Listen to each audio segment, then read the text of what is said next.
দর্শক আসসালামু আলাইকুম। স্বাগত জানাচ্ছি আমার কথা শুনবার জন্য।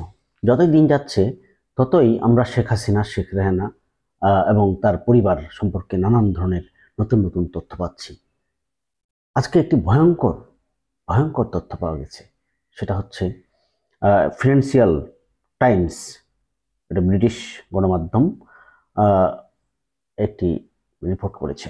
রিপোর্টে বলা হচ্ছে যে ব্যারিস্টার আরমান অর্থাৎ মীর কাসেম আলী বিশিষ্ট ব্যবসায়ী এবং দিগন্ত মিডিয়া কর্পোরেশনের চেয়ারম্যান, আহ, সেই মীর কাসেম আলীর ছেলে ব্যারিস্টার আরমানের গুম হওয়ার পর ঘটে যাওয়া নানান বিষয় নিয়ে চাঞ্চল্যকর তথ্য দিয়েছে এবং বলা হচ্ছে যে 2016 সালের 9ই আগস্ট জামাত নেতা মীর কাসেম আলীর ছেলে ব্যারিস্টার আরমানকে তার নিজ বাসা থেকে ধরে নিয়ে যায় আইন শৃঙ্খলা রক্ষাকারী বাহিনীর সদস্যরা। এরপর থেকে তার আর কোনো হদিশ পাওয়া যায়নি। পরে 5ই আগস্ট ছাত্র জনতার অভ্যুত্থানে শেখ হাসিনার পতন হলে দীর্ঘ 8 বছর পর বাড়ি ফেরেন ব্যারিস্টার আরমান। সংবাদ মাধ্যমটি জানিয়েছে, নিখোঁজ আরমানের ব্যাপারে 2017 সালে শেখ হাসিনার বোনের মেয়ে টিউলিপকে প্রশ্ন করেছিলেন ব্রিটিশ গণমাধ্যম চ্যানেল 4 এর এক সাংবাদিক। তো সেই সাংবাদিক টিউলিপকে প্রশ্ন করেছেন, যেহেতু টিউলিপ ব্রিটেনের নাগরিক এবং এমপি ছিলেন, তাই ওই সাংবাদিক মনে করেছিলেন শেখ হাসিনার কাছে একটি ফোন করলে হয়তো আরমান মুক্তি পেতে পারেন। তবে ওই সাংবাদিকের প্রশ্নে ক্ষিপ্ত হয়ে ওঠেন tulip Siddique.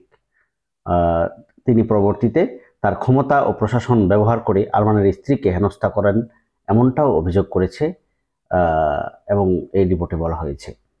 Financial টাইমসকে barrister Arman বলেছেন, চ্যানেল 4 প্রতিবেদনটি প্রচার করার কয়েক ঘন্টা আগে আইন শৃঙ্খলা বাহিনীর সদস্যরা আমার বাড়িতে যায় আমার স্ত্রীকে চুপ থাকতে বলে।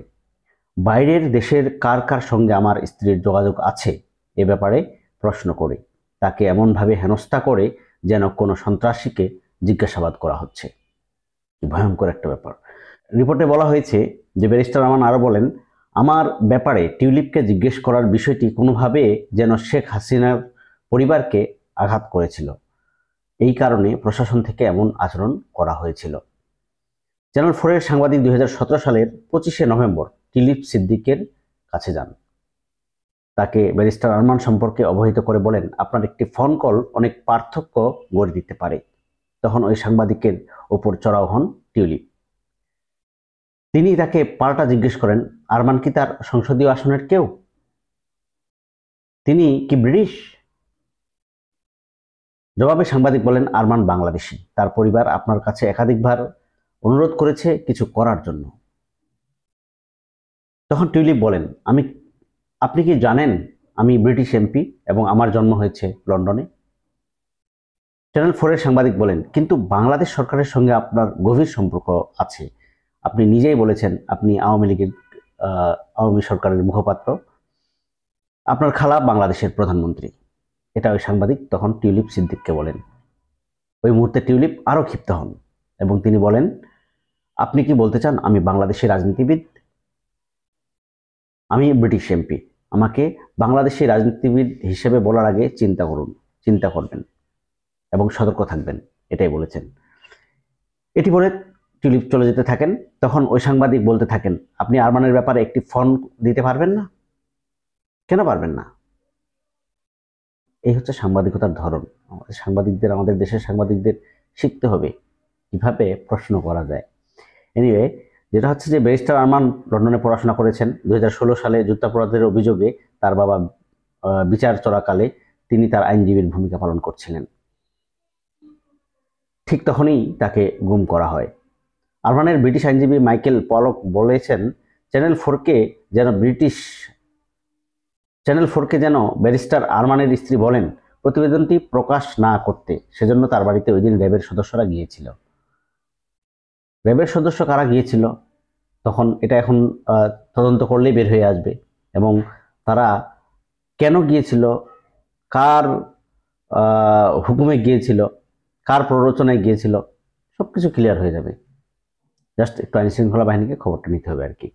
ফিনান্সিয়াল টাইমস টিউলিপ সিদ্দিক এবং তার দল লেবার পার্টির সঙ্গে যোগাযোগ করেছিল, কিন্তু কেউই কোনো কথা বলেনি।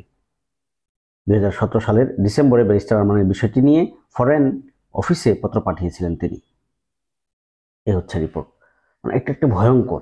আমরা মানুষ হিসাবে আমাদের যে মানবিকতা, আমরা অনেক সময় পশুর থেকেও নিকৃষ্ট হয়ে যায়।